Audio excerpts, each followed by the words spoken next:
ਜਿਨ੍ਹਾਂ ਦੇ ਰੂਬਰੂ ਤੁਹਾਨੂੰ ਮੈਂ ਕਰਾਉਣ ਜਾ ਰਹੀ ਹਾਂ। ਉਹਨਾਂ ਲਈ ਮੈਂ ਚੰਦ ਸਤਰਾਂ ਲਿਖੀਆਂ ਹਨ।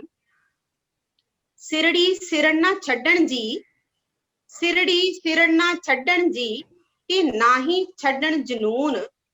ਜੇ ਕੋਈ ਲਿਖਾਈ ਨੂੰ ਨਿੰਦ ਜਾਵੇ ਤਾਂ ਮੰਨੀਏ ਨਾ ਨਿੰਦਣ ਵਾਲੇ ਦਾ ਕਸੂਰ।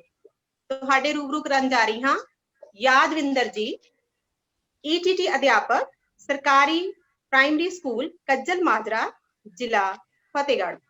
ਲਿਖਾਈ ਸੁੰਦਰ ਨਾ ਹੋਣ ਕਰਕੇ ਟੀਚਿੰਗ ਕੈਰੀਅਰ ਦੇ ਵਿੱਚ ਇਹਨਾਂ ਨੂੰ ਲਿਖਾਈ ਪ੍ਰਤੀ ਕਈ ਟਿੱਪਣੀਆਂ ਸੁਣਨੀਆਂ ਪੈਂਦੀਆਂ ਸੀ। ਇਸ ਗੱਲ ਨੂੰ ਮੱਦੇਨਜ਼ਰ ਰੱਖਦੇ ਹੋਏ ਆਪ ਜੀ ਨੇ ਬਹੁਤ ਮਿਹਨਤ ਤੇ ਲਗਨ ਨਾਲ ਲਿਖਾਈ ਨੂੰ ਸਿੱਖਿਆ। ਤੇ ਆਓ ਹੋਰ ਜਾਣਕਾਰੀ ਦੇ ਲਈ ਯਾਦਵਿੰਦਰ ਜੀ ਤੋਂ ਸਵਾਲ ਪੁੱਛਦੇ ਹਾਂ। ਹਾਂਜੀ ਯਾਦਵਿੰਦਰ ਜੀ, ਤੁਸੀਂ ਕਿੱਦਾਂ ਸਫ਼ਰ ਸ਼ੁਰੂ ਕੀਤਾ ਫਿਰ? ਯਾਦਵਿੰਦਰ ਜੀ। ਹਾਂਜੀ, ਹੈਲੋ, ਹਾਂਜੀ ਆਵਾਜ਼ ਆ ਰਹੀ ਜੀ ਮੇਰੀ ਜੀ? ਹਾਂਜੀ ਆ ਰਹੀ ਜੀ। ਹਾਂਜੀ, ਸੋ ਪੰਜਾਬੀ ਮਾਂ ਬੋਲੀ ਦੀ ਸੇਵਾ ਦੇ ਇਸ ਮਹਾਨ ਕਾਰਜ ਵਿੱਚ ਲੱਗੇ ਹੋਏ ਸਾਰੇ ਭੈਣ ਭਰਾਵਾਂ ਨੂੰ ਪਹਿਲਾਂ ਤਾਂ ਜੀ ਮੇਰੇ ਵੱਲੋਂ ਬਹੁਤ ਹੀ ਪਿਆਰ ਭਰੀ ਸਤਿ ਸ੍ਰੀ ਅਕਾਲ। ਉਸ ਤੋਂ ਬਾਅਦ ਉਸ ਪ੍ਰਮਾਤਮਾ ਦਾ ਬਹੁਤ ਬਹੁਤ ਸ਼ੁਕਰ ਆ ਤੇ ਨਾਲ ਹੀ ਸਰਦਾਰ ਗੁਰਪ੍ਰੀਤ ਸਿੰਘ ਜੀ ਦਾ, ਜਿਹੜੇ ਕਿ ਮਸੀਹਾ ਬਣ ਕੇ ਮੇਰੀ ਜ਼ਿੰਦਗੀ ਵਿੱਚ ਆਏ। ਤੇ ਕਿਉਂਕਿ ਜ਼ਿੰਦਗੀ ਵਿੱਚ ਮੈਂ ਆਪਣੀ ਲਿਖਾਈ ਬਾਰੇ ਹਮੇਸ਼ਾ ਟਿੱਪਣੀਆਂ ਹੀ ਸਹੀਆਂ, ਮਾੜੀਆਂ ਟਿੱਪਣੀਆਂ ਹੀ ਸਹੀਆਂ, ਤੇ ਇਹਨਾਂ ਤੋਂ ਮਿਲਣ ਤੋਂ ਬਾਅਦ ਮੈਂ ਕਿਸ ਤਰ੍ਹਾਂ ਆਪਣੀ ਲਿਖਾਈ ਨੂੰ ਸੁਧਾਰਿਆ ਤੇ ਉਹ ਮੈਂ ਆਪਣਾ ਐਕਸਪੀਰੀਅੰਸ ਹੈ ਜਿਹੜਾ ਉਹ ਤੁਹਾਡੇ ਨਾਲ ਮੈਂ ਸਾਂਝਾ ਕਰਨਾ ਚਾਹੁੰਦਾ। ਤੇ ਮੈਨੂੰ ਬੜੀ ਖੁਸ਼ੀ ਹੋਵੇਗੀ ਕਿ ਅਗਰ ਕੋਈ ਮੇਰੇ ਇਸ ਐਕਸਪੀਰੀਅੰਸ ਤੋਂ ਫਾਇਦਾ ਉਠਾ ਸਕੇ ਜੀ। ਤੋਂ ਗੱਲ ਕਰਦਾ ਮੈਂ ਛੋਟੇ ਹੁੰਦੇ ਤੋਂ ਕਿ 5ਵੀਂ ਕਲਾਸ ਦੇ ਵਿੱਚ ਹੀ, ਕਿਉਂਕਿ ਪੜ੍ਹਨ ਨੂੰ ਮੈਂ ਕਾਫੀ ਜ਼ਿਆਦਾ ਤੇਜ਼ ਹੁੰਦਾ ਸੀ ਤੇ ਮੇਰੇ ਇੱਕ ਦੋਸਤ ਹੁੰਦਾ ਸੀ ਜਿਹੜਾ ਕਿ ਮੇਰੇ ਕੋਲੇ ਬੈਠ ਕੇ ਪੜ੍ਹਦਾ ਹੁੰਦਾ ਸੀ ਤੇ ਮੈਂ ਉਹਨੂੰ ਕਾਫੀ ਕੁਝ ਸਿਖਾਉਂਦਾ ਹੁੰਦਾ ਸੀ। ਲੇਕਿਨ ਜਦੋਂ ਰਿਜ਼ਲਟ ਆਇਆ ਉਹ ਫਸਟ ਆਇਆ ਤੇ ਮੈਂ ਸੈਕੰਡ ਆਇਆ। ਤੇ ਇਸ ਬਾਰੇ ਜਦੋਂ ਮੈਂ ਆਪਣੇ ਟੀਚਰ ਸਾਹਿਬਾਨ ਨਾਲ ਗੱਲਬਾਤ ਕੀਤੀ ਕਿ ਸਰ ਇਹ ਕਿਵੇਂ ਹੋਇਆ, ਤੇ ਉਹਨਾਂ ਨੇ ਮੈਨੂੰ ਇੱਕੇ ਗੱਲ ਕਹੀ ਕਿ ਤੇਰੀ ਲਿਖਾਈ ਬਹੁਤ ਗੰਦੀ ਆ, ਕਿ ਉਹ ਸਮਝ ਨਹੀਂ ਆ ਰਹੀ, ਤੇ ਉਸਦੀ ਲਿਖਾਈ ਬੜੀ ਸੋਹਣੀ ਆ, ਇਸ ਕਰਕੇ ਉਸਦੇ ਨੰਬਰ ਤੇਰੇ ਨਾਲੋਂ ਜ਼ਿਆਦਾ ਆ ਗਏ ਨੇ। ਸੋ ਇਸੇ ਤਰ੍ਹਾਂ ਜੀ ਅੱਗੇ ਅੱਗੇ ਕਲਾਸਾਂ ਚੱਲਦੀਆਂ ਰਹੀਆਂ ਤੇ ਮੇਰਾ ਜਿਹੜਾ ਮਾੜੀ ਲਿਖਾਈ ਦਾ ਜਿਹੜਾ ਦੌਰ ਸੀ ਉਹ ਖਤਮ ਨਹੀਂ ਹੋਇਆ। ਫਿਰ ਜੀ ਮੈਂ ਈਟੀਟੀ ਦਾ ਕੋਰਸ ਆ ਜਿਹੜਾ ਉਹ ਕਰਨ ਲੱਗ ਗਿਆ। ਪੜ੍ਹਾਈ ਵਿੱਚ ਪਹਿਲਾਂ ਹੀ ਤੋਂ ਮੈਂ ਤੇਜ਼ ਸੀ, ਮੇਰੇ ਯਾਰ ਦੋਸਤ ਵੀ ਮੈਨੂੰ ਇਹੀ ਕਹਿੰਦੇ ਸੀ ਵੀ ਤੇਰੇ ਵਿੱਚ ਕੋਈ ਕਮੀ ਨਹੀਂ, ਖੇਡਾਂ ਵਿੱਚ ਵੀ ਕਾਫੀ ਮੈਂ ਤੇਜ਼ ਹੁੰਦਾ ਸੀ ਤੇ ਬਾਕੀ ਹੋਰ ਕਾਫੀ ਗੁਣ ਸਨ, ਲੇਕਿਨ ਜਿਹੜੀ ਲਿਖਾਈ ਸੀ ਉਹ ਬਹੁਤ ਭੈੜੀ ਸੀ। ਉੱਥੇ ਵੀ ਮੇਰੇ ਯਾਰ ਦੋਸਤ ਮੈਨੂੰ ਇਸੇ ਬਾਰੇ ਕਹਿੰਦੇ ਹੁੰਦੇ ਸੀ। ਚਲੋ ਕੋਰਸ ਵੀ ਖਤਮ ਹੋਇਆ ਜੀ। ਉਸ ਤੋਂ ਬਾਅਦ ਨੌਕਰੀ ਮਿਲੀ, ਜੁਆਇਨ ਜਦੋਂ ਮੈਂ ਕਰ ਲਿਆ ਤੇ ਹਾਜ਼ਰੀ ਰਿਪੋਰਟ ਜਦੋਂ ਮੈਂ ਦੇਣ ਆਪਣੇ BPO ਆਫਿਸ ਵਿੱਚ ਗਿਆ ਤੇ ਉੱਥੇ ਮੈਂ ਆਪਣਾ ਹਾਜ਼ਰੀ ਲੈਟਰ ਜਿਹੜਾ ਸੀ ਉਹ ਰੱਖ ਦਿੱਤਾ ਤੇ ਆਪਾਂ ਚੇਅਰ ਤੇ ਬੈਠ ਗਏ। ਤੇ ਉਹਨਾਂ ਵਿੱਚੋਂ ਉੱਥੇ ਕੁਝ ਟੀਚਰ ਜਿਹੜੇ ਬੈਠੇ ਸਨ, ਉਹਨਾਂ ਵਿੱਚੋਂ ਹੀ ਇੱਕ ਅਧਿਆਪਕ ਸਨ ਜਿਹੜੇ ਕਿ ਮੇਰੇ ਹੀ ਪਿੰਡ ਦੇ ਸਨ ਤੇ ਉਹ ਮੈਨੂੰ ਪੱਕੇ ਨਾਂ ਨਾਲ ਨਹੀਂ ਸੀ ਜਾਣਦੇ, ਕਿਉਂਕਿ ਕੱਚਾ ਨਾਂ ਪਿੰਡਾਂ ਵਿੱਚ ਲੈਂਦੇ ਆ, ਤੇ ਉਹ ਨਹੀਂ ਜਾਣਦੇ ਸੀ ਕਿ ਯਾਦਵਿੰਦਰ ਮੇਰਾ ਨਾਂ ਹੈ। ਤੇ ਉਹਨਾਂ ਨੇ ਮੇਰਾ ਲੈਟਰ ਚੱਕਿਆ ਤੇ ਚੱਕ ਕੇ ਦੇਖਿਆ ਤੇ ਬਾਕੀਆਂ ਨੂੰ ਪੁੱਛਿਆ ਯਾਰ ਇਹ ਕੌਣ ਹੈ, ਤੇ ਉਹ ਕਹਿੰਦੇ ਕੋਈ ਨਵਾਂ ਮੁੰਡਾ ਹੈ, ਕਿਉਂਕਿ ਮੈਂ ਉੱਥੋਂ ਚਲੇ ਗਿਆ ਸੀ, ਉਹਨੂੰ ਨਹੀਂ ਪਤਾ ਸੀ ਵੀ ਕੌਣ ਹੈ ਇਹ। ਤੇ ਕਹਿੰਦੇ ਕੋਈ ਨਵਾਂ ਮੁੰਡਾ, ਕੋਈ ਨੌਕਰੀ ਤੇ ਵਿੱਚ ਜੁਆਇਨ ਕੀਤਾ ਉਹਨੇ। ਤੇ ਉਹਨਾਂ ਨੇ ਕੁਝ ਇਸ ਤਰ੍ਹਾਂ ਦੀ ਗੱਲ ਕਹੀ ਕਿ ਮੈਂ ਇਸ ਮੰਚ ਤੇ ਤਾਂ ਮੈਂ ਕਹਿ ਨਹੀਂ ਸਕਦਾ, ਚਲੋ ਫਿਰ ਵੀ ਜੋ ਉਹਨਾਂ ਨੇ ਗੱਲ ਕਹੀ ਵੀ ਇਹ ਬੱਚਿਆਂ ਵਰਗੀ ਲਿਖਾਈ ਹੈ ਜੀ, ਕੁਝ ਹੋਰ ਵੀ ਗੱਲਾਂ ਕਹੀਆਂ ਤੇ ਉਹ ਗੱਲਾਂ ਮੇਰੇ ਮਨ ਵਿੱਚ ਇੰਨੀਆਂ ਕਰ ਗਈਆਂ ਕਿ ਮੈਂ ਸੋਚਿਆ ਯਾਰ ਇਹ ਤਾਂ, ਕਿਉਂਕਿ ਹੁਣ ਤੱਕ ਜਿੰਨਿਆਂ ਨੇ ਵੀ ਕਮੈਂਟ ਕੀਤੇ ਸੀ ਉਹ ਮੇਰੇ ਆਪਣੇ ਸੀਗੇ, ਯਾਰ ਦੋਸਤ ਸੀ, ਮੇਰੇ ਟੀਚਰ ਸੀ, ਤਾਂ ਮੈਂ ਇੰਨੀ ਗੱਲ ਨੂੰ ਸੀਰੀਅਸ ਨਹੀਂ ਸੀ ਲੈਂਦਾ ਸੀ। ਤੇ ਇੱਥੇ ਜਿਹੜੀ ਗੱਲ ਕੀਤੀ ਗਈ ਆ ਉਹ ਕਿਸੇ ਦੂਸਰੇ ਬੰਦੇ ਨੇ ਕੀਤੀ ਤੇ ਮੇਰੇ ਮਨ 'ਚ ਉਹ ਬੜੀ ਕਰ ਗਈ, ਈਵਨ ਕਿ ਮੈਂ ਸਾਰੀ ਰਾਤ ਉਸ ਦਿਨ ਸੌ ਨਹੀਂ ਸਕਿਆ ਕਿ ਹੋ ਕੀ ਗਿਆ। ਤੇ ਮੈਂ ਟੀਚਰ ਆ, ਉਹਨਾਂ ਨੇ ਕਿਹਾ ਵੀ ਇਹ ਕਿੱਦਾਂ ਪੜ੍ਹਾ ਸਕਦਾ ਹੈ, ਕਿੱਦਾਂ ਬੱਚਿਆਂ ਨੂੰ ਸਿਖਾਏਗਾ ਜਿਹਦੀ ਆਪਣੀ ਲਿਖਾਈ ਇੰਨੀ ਗੰਦੀ ਆ। ਤੇ ਫਿਰ ਮੈਂ ਆਪਣੇ ਮਨ 'ਚ ਸੋਚਿਆ ਵੀ ਯਾਰ ਦੇਖ ਤੂੰ ਸਪੋਰਟਸ ਪਰਸਨ ਆ, ਅਗਰ ਜ਼ਿੰਦਗੀ 'ਚ ਹਾਰ ਤਾਂ ਮੰਨੀ ਨਹੀਂ, ਵੀ ਤੂੰ ਹਿੰਮਤ ਕਰ, ਹਿੰਮਤ ਨਾ ਹਾਰ, ਆਪਣੀ ਲਿਖਾਈ ਸੁਧਾਰ। ਕਈ ਗੱਲਾਂ ਇਹ ਵੀ ਸੁਣੀਆਂ ਸੀ ਵੀ ਲਿਖਾਈ ਸੁਧਰਦੀ ਨਹੀਂ, ਫਿਰ ਮੈਂ ਸੋਚਿਆ ਨਹੀਂ, ਹਾਰ ਨਹੀਂ ਮੰਨਣੀ, ਆਪਾਂ ਨੇ ਆਪਣੀ ਲਿਖਾਈ ਜ਼ਰੂਰ ਸੁਧਾਰਨੀ ਆ।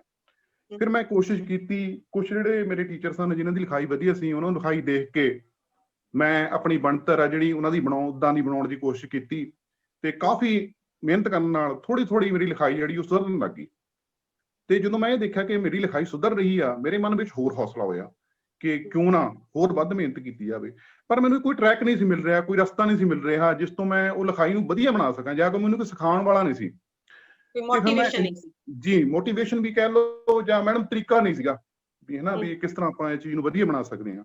ਤੇ ਉਸ ਤਰੀਕੇ ਨੂੰ ਲੱਭਣ ਲਈ ਫਿਰ ਮੈਂ ਇੰਟਰਨੈਟ ਦਾ ਸਹਾਰਾ ਲਿਆ, YouTube ਤੋਂ ਮੈਂ ਲੱਭਣ ਦੀ ਕੋਸ਼ਿਸ਼ ਕੀਤੀ ਤੇ ਜਿੱਥੇ ਸਾਡੇ ਮਸੀਹਾ, ਸਾਡੇ ਗੁਰੂ ਸਰਦਾਰ ਗੁਰਪ੍ਰੀਤ ਸਿੰਘ ਜੀ ਦੀਆਂ ਜਿਹੜੀਆਂ ਵੀਡੀਓਜ਼ ਨੇ ਉਹ ਮੈਨੂੰ ਮਿਲੀਆਂ ਤੇ ਉਹਨਾਂ ਵੀਡੀਓਜ਼ ਨੂੰ ਦੇਖਿਆ ਤੇ ਉੱਥੋਂ ਉਹਨਾਂ ਦਾ ਮੈਨੂੰ ਨੰਬਰ ਮਿਲਿਆ ਤੇ ਵੀਡੀਓ ਨੂੰ ਦੇਖ ਕੇ ਮੈਂ ਜਿਹੜੇ ਉਹ ਆਪਣੇ ਅੱਖਰਾਂ ਦੀ ਬਣਤਰ ਉਹ ਸੁਧਾਰੀ ਤੇ ਇਹਨਾਂ ਨੂੰ ਮੈਂ ਆਪਣੇ ਜੋ ਲਿਖਿਆ ਲਿਖਤ ਹੁੰਦੀ ਸੀ ਉਹ ਮੈਂ ਭੇਜਣੀ, ਤੇ ਇਹਨਾਂ ਨੇ ਇੰਨੇ ਵਧੀਆ ਢੰਗ ਨਾਲ ਉਸ ਦੇ ਛੋਟੇ-ਛੋਟੇ ਟਿਪਸ, ਜਿਹੜੀ ਮੇਰੀ ਗਲਤੀਆਂ ਸੀ ਉਹਨਾਂ ਨੂੰ ਮੈਨੂੰ ਦੱਸਣਾ ਤੇ ਮੈਂ ਹੋਰ ਮਿਹਨਤ ਕਰਨੀ, ਤੇ ਨਾਲ ਇੰਨੀ ਮੋਟੀਵੇਟ ਕੀਤਾ ਮੈਨੂੰ ਕਿ ਤੁਸੀਂ ਕਰ ਸਕਦੇ ਹੋ।